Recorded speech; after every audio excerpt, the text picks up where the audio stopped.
একীভূত হওয়া 5 ব্যাংকের কর্মকর্তাদের ক্ষেত্রে জিরো টলারেন্স নীতিতে যাচ্ছে বাংলাদেশ ব্যাংক ও সরকার।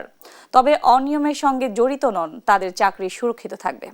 সম্প্রতি দেশ টিভিকে দেয়া এক সাক্ষাৎকারে এমন কথাই জানান নবগঠিত সম্মিলিত ইসলামী ব্যাংকের চেয়ারম্যান ডক্টর আয়ুব মিয়া।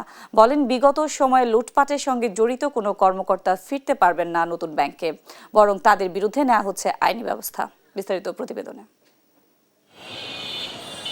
বিগত সরকারের লুটপাট আর অনিয়মে বিপর্যস্ত হয়ে পড়ে ইসলামী ধারার 5টি বড় ব্যাংক। গ্রাহকদের টাকা তো দূর, কর্মকর্তা কর্মচারীদের বেতন ভাতাই দিতে পারছিল না ব্যাংকগুলো। বিপদগ্রস্ত ওই 5টি ব্যাংক একীভূত করে গঠন করা হয়েছে সম্মিলিত ইসলামী ব্যাংক। দীর্ঘ অপেক্ষার পর ইতিমধ্যে গ্রাহকদের টাকাও ফেরত দিতে শুরু করেছে ব্যাংকটি।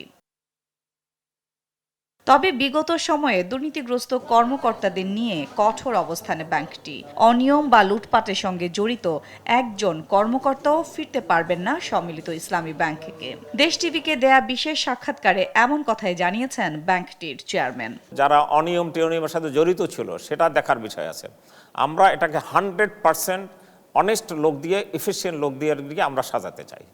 সবাই অটোমেটিক এখানে চলে আসবে এটা মনে করার কোনো কারণ নাই। তার কারণ আমরা অবশ্যই একটা ফিল্টারিং প্রসেসের মধ্য দিয়ে যাব।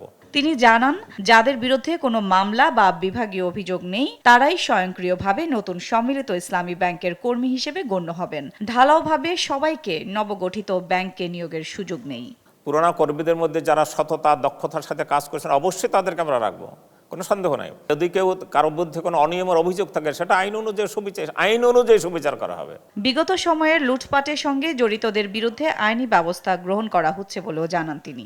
যদি স্বচ্ছতা বা ট্রান্সপারেন্সি এনশিওর করা যায়, অ্যাকাউন্টেবিলিটি রিয়েলি যদি সিস্টেম ওয়ার্ক করে, তাহলে ভালো না করার কোনো কারণ নাই। সাদিয়া লাবনী, দেশ টিভি, ঢাকা।